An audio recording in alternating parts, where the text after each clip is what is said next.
శేరిలింగంపల్లి, మాదాపూర్, గచ్చిబౌలి, కొండాపూర్, రాయదుర్గం, మియాపూర్, చందానగర్ ప్రాంతాల్లో భారీ వర్షం దంచుకొట్టింది. ఐటీ కారిడార్లో వర్షానికి భారీగా ట్రాఫిక్ జామ్ అయింది. వాహనాలు నెమ్మదిగా కదులుతున్నాయి. దీంతో వాహనదారులు తీవ్ర ఇబ్బంది పడుతున్నారు. మణికొండలో రన్నింగ్ కారుపై గోడ కూలింది. ఇద్దరికి గాయాలయ్యాయి. షేక్పేట్లో ఇళ్లలోకి నీరు చేరాయి.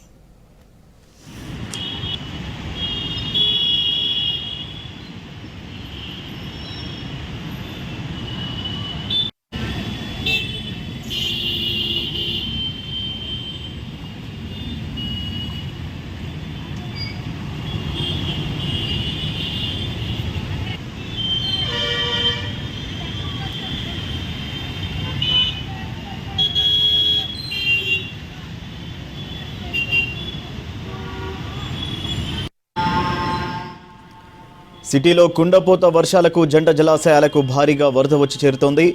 హిమాయత్ సాగర్ చెరువు నిండుకుండలా తలపిస్తోంది. కాసేపట్లో హిమాయత్ సాగర్ గేట్లు తెరవనున్నారు అధికారులు. దీంతో దిగువ ప్రాంతాలకు అలర్ట్ జారీ చేసింది జలమండలి.